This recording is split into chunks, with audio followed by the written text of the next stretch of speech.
नमस्कार, दृष्टि आईएएस के टुडेज जीके प्रोग्राम में आपका स्वागत है। सबसे पहले अभ्यास प्रश्न देखते हैं। बचपन बचाओ आंदोलन किसके द्वारा शुरू किया गया था?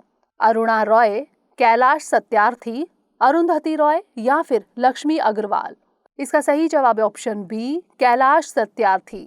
बच्चों के अधिकारों के लिए नोबेल पुरस्कार विजेता कैलाश सत्यार्थी बाल श्रम के उन्मूलन पर 5वें वैश्विक सम्मेलन की अगुवाई कर रहे हैं। इस सम्मेलन का आयोजन अंतर्राष्ट्रीय श्रम संगठन द्वारा किया जा रहा है। 2014 में कैलाश सत्यार्थी को बाल शिक्षा में उनके योगदान के लिए मलाला यूसुफजई के साथ संयुक्त रूप से नोबेल शांति पुरस्कार से सम्मानित किया गया था।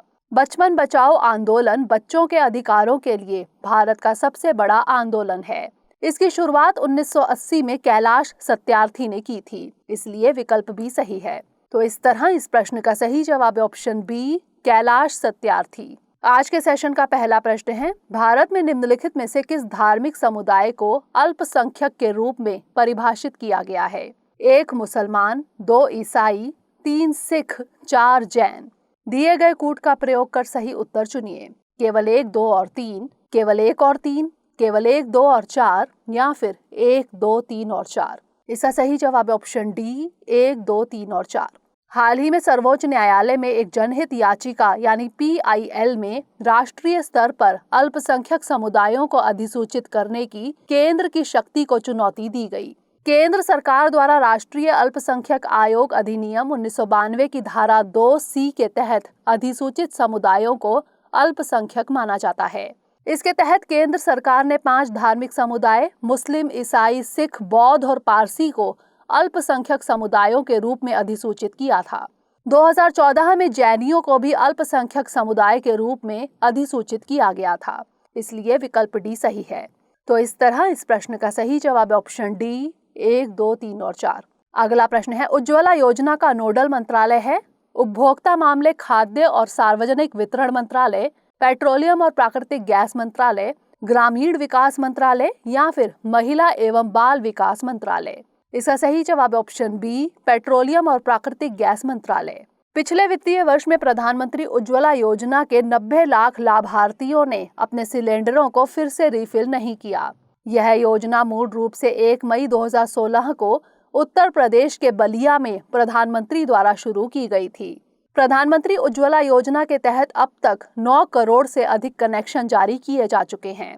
इस योजना का नोडल मंत्रालय पेट्रोलियम और प्राकृतिक गैस मंत्रालय यानी MOPNG है, इसलिए विकल्प बी सही है। तो इस तरह इस प्रश्न का सही जवाब है ऑप्शन बी, पेट्रोलियम और प्राकृतिक गैस मंत्रालय। अगला प्रश्न है, कपास के संबंध में निम्नलिखित कथनों पर विचार कीजिए। 1, यह खरीफ की फसल है जिसे पकने में 6 से 8 महीने लगते हैं। 2, यह एक सूखा प्रतिरोधी फसल है जो शुष्क जलवायु के लिए आदर्श है। उपर्युक्त में से कौन सा यहाँ से कथन सही है या फिर है? केवल 1, केवल 2, 1 और 2 दोनों या फिर ना तो 1 और ना ही 2? इसका सही जवाब है ऑप्शन सी, 1 और 2 दोनों। कपास की कीमतों में भारी वृद्धि होने की वजह से वस्त्र उत्पादन में कटौती हो रही है। कपास एक महत्वपूर्ण फाइबर और नकदी फसल है जो भारत की औद्योगिक और कृषि अर्थव्यवस्था में प्रमुख भूमिका निभाती है। कपास एक खरीफ फसल है जिसे परिपक्व होने में 6 से 8 महीने की आवश्यकता होती है, इसलिए कथन 1 सही है। यह एक सूखा प्रतिरोधी फसल है जो शुष्क जलवायु के लिए आदर्श है, इसलिए कथन 2 भी सही है। तो इस तरह इस प्रश्न का सही जवाब है ऑप्शन सी, 1 और 2 दोनों, यानी दोनों कथन सही हैं। अगला प्रश्न है, ब्रिटिश राजकाल के दौरान स्थापित भारत के पहले विधि आयोग की अध्यक्षता निम्नलिखित में से किसने की थी? जवाहरलाल नेहरू, सरदार वल्लभ भाई पटेल, सर जॉन रोमीली या फिर लॉर्ड मैकाले? इसका सही जवाब है option D, Lord Macaulay. Bharat का विधि आयोग समय समय पर भारत सरकार द्वारा गठित एक गैर सांविधिक निकाय है। स्वतंत्र भारत में विधि आयोग की स्थापना 1955 में 3 साल के कार्यकाल के लिए की गई थी। पहला विधि आयोग 1833 के चार्टर अधिनियम द्वारा 1834 में स्थापित किया गया था और इसकी अध्यक्षता लॉर्ड मैकाले ने की थी, इसलिए विकल्प डी सही है। यह कानून और न्याय मंत्रालय के सलाहकार निकाय के रूप में काम करता है। तो इस तरह इस प्रश्न का सही जवाब है ऑप्शन डी, लॉर्ड मैकाले। अगला प्रश्न है, निम्नलिखित में से कौन सा देश ओमान के साथ सीमा साझा करता है? 1 यमन, 2 सऊदी अरब, 3 कतर। दिए गए कोड का प्रयोग कर सही उत्तर चुनिए। केवल 1 और 2, केवल 2 और 3, केवल 1 और 3 या फिर 1, 2 और 3। इसका सही जवाब ऑप्शन ए, केवल 1 और 2।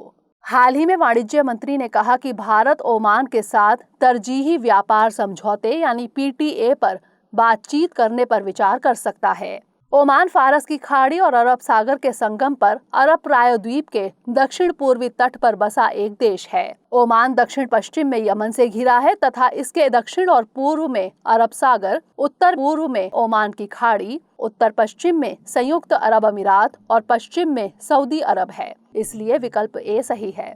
तो इस तरह इस प्रश्न का सही जवाब ऑप्शन ए, केवल 1 और 2। अगला प्रश्न है, निम्नलिखित में से कौन मुद्रास्फीति के प्रभाव हैं? 1, लोगों की क्रय शक्ति में कमी, 2, समग्र मांग में कमी, 3, बचतकर्ताओं को नुकसान, 4, विनिमय दर पर प्रतिकूल प्रभाव। नीचे दिए गए कूटों में से सही उत्तर चुनिए। केवल 1 और 2, केवल 1, 2 और 4, केवल 1, 2 और 3 या फिर 1, 2, 3 और 4। इसका सही जवाब है ऑप्शन डी, 1, 2, 3 और 4। अप्रैल माह में मुद्रास्फीति पिछले 8 वर्षों में अपने उच्चतम स्तर पर है, जो भारतीय रिजर्व बैंक के लक्ष्य से लगभग दोगुनी है। मुद्रास्फीति के कुछ संभावित प्रभाव हैं: लोगों की क्रय शक्ति में कमी, समग्र मांग में कमी, बचतकर्ताओं को नुकसान और विनिमय दर पर प्रतिकूल प्रभाव। इसलिए विकल्प डी सही है। तो इस तरह इस प्रश्न का सही जवाब ऑप्शन डी, 1, 2, 3 और 4। अगला प्रश्न है, निम्नलिखित कथनों पर विचार कीजिए।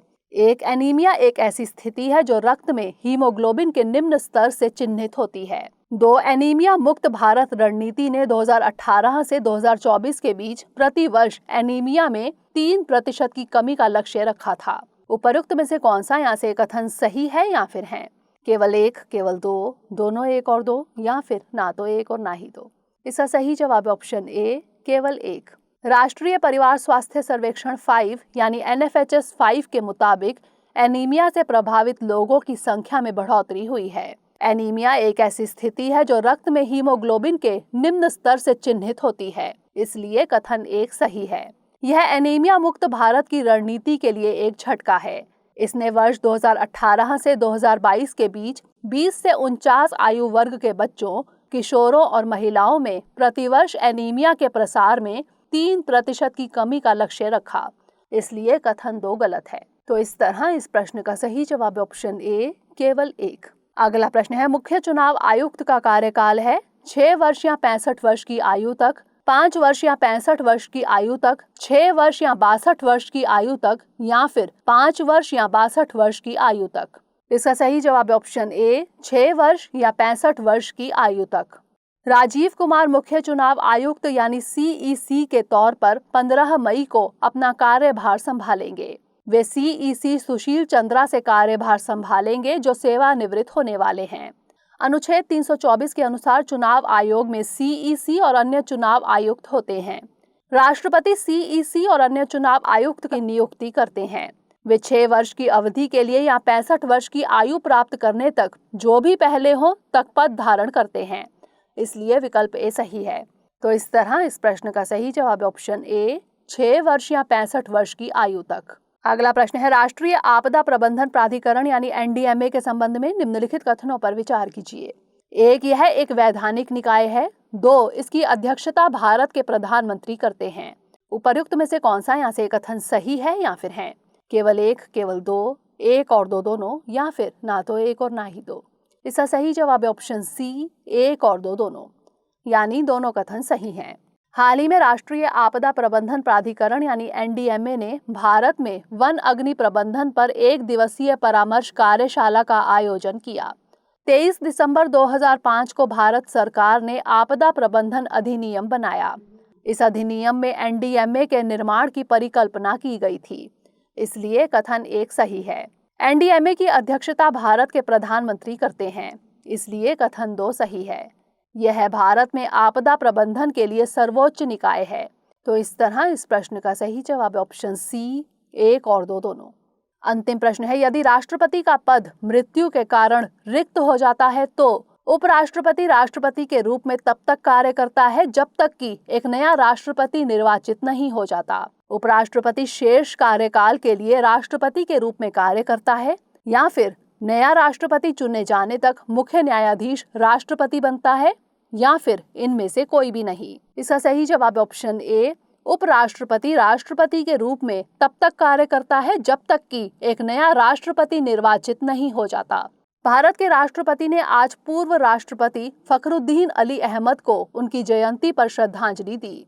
अनुच्छेद 65 के मुताबिक जब राष्ट्रपति के पद पर उनके त्याग पत्र, पद से हटाए जाने या मृत्यु के कारण कोई पद रिक्त होता है तो उपराष्ट्रपति राष्ट्रपति के रूप में तब तक कार्य करता है जब तक कि एक नया राष्ट्रपति निर्वाचित नहीं हो जाता।